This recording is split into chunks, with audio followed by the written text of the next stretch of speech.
জেলায় জেলায় সংকট সমস্যা তা থেকে উত্তরণের চ্যালেঞ্জ আর সম্ভাবনার কথা তুলে ধরতে চলছে ডিবিসি এক্সপ্রেস। বিশেষ এই আয়োজনে মতামত থাকছে তৃণমূল থেকে শুরু করে নীতি নির্ধারকদের।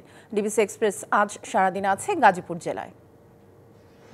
ডিবিসি নিউজের বিশেষ আয়োজন ডিবিসি এক্সপ্রেস আজ সারাদিন আছি এই কালিয়াকৈর উপজেলার। সেখানে মূলত বিভিন্ন সমস্যায় জর্জরিত এখানকার বাসিন্দা, বিশেষ করে যোগাযোগ ব্যবস্থার উন্নতির জন্য কি ধরনের পদক্ষেপ নেওয়া প্রয়োজন সেই বিষয়গুলো তুলে ধরার চেষ্টা করবো। আমার সঙ্গে এর মধ্যে যুক্ত আছেন এখানকার যে ট্রান্সপোর্ট ব্যবস্থা, যার ধারা উন্নয়ন হবে কিংবা পরিবর্তন করতে চায় সেই সব মানুষগুলোই আসলে শ্রমিকরা রয়েছেন, তারা কিন্তু আমাদের সঙ্গে উপস্থিত আছেন।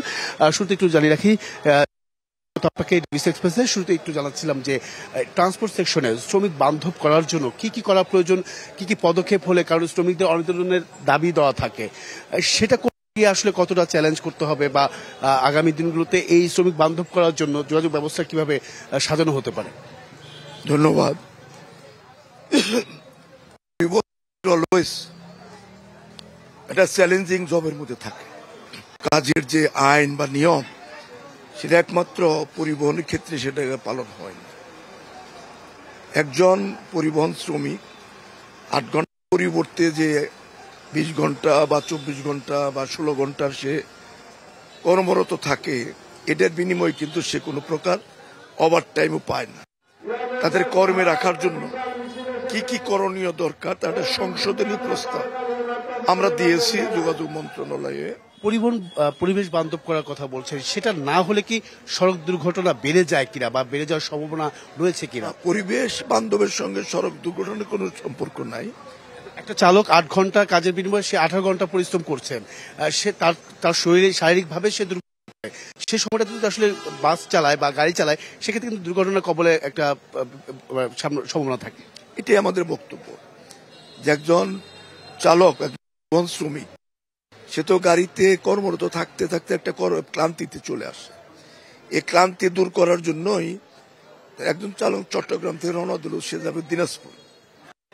আমরা এখন তাদেরকে চিঠিতে জানাচ্ছি ওই গাড়িতে 2 জন ড্রাইভার রাখার জন্য। 8 ঘন্টার বেশি জানি কেউ কর্মরত না থাকে। একটা টোটালি যদি একটা পরিবহনের একটা পরিবেশ যদি তৈরি করে না যায়, যে পরিবেশের মাধ্যমে যাত্রীরা তারা হয়রানি হবে না, তারা সেবা পাবে, এই পরিবহন শ্রমিক মালিকরা তারা স্মুথলি তাদের গাড়িটা চালাতে পারবে। বিআরটি তাদের ফিটনেস থেকে শুরু করে লাইসেন্স থেকে শুরু করে স্বাভাবিকভাবে দিবে। উপজেলায় যেমন জলাবদ্ধতা রয়েছে, রাস্তা শুরু রয়েছে, যার কারণে যানজটের একটা সৃষ্টি, 3 হুইলার গুলো রয়েছে, একাধিক 3 হুইলার থাকার কারণে এই যানজটের একটা ধকলে পড়তে হয় সাধারণ মানুষের। এমন ধরনের কোনো আমরা ইতিমধ্যে এগুলো প্রস্তাবনা দিয়েছি যে রাস্তায় যে 3 হুইলার গাড়ি যাকে বলে, আমাদের প্রস্তাবনার গভর্নমেন্টের রেজিস্ট্রেশন আওতায় নিয়ে আসো।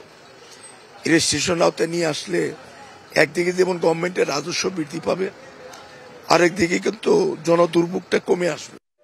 অসংখ্য ধন্যবাদ আমাদের সঙ্গে যুক্ত ছিলেন। অবশ্যই শৃঙ্খলা ফিরে আসবে, যারা দায়িত্বে আছেন, সংশ্লিষ্ট যারা আছেন, তারা কাজ করবেন এই সড়ক শৃঙ্খলার জন্য।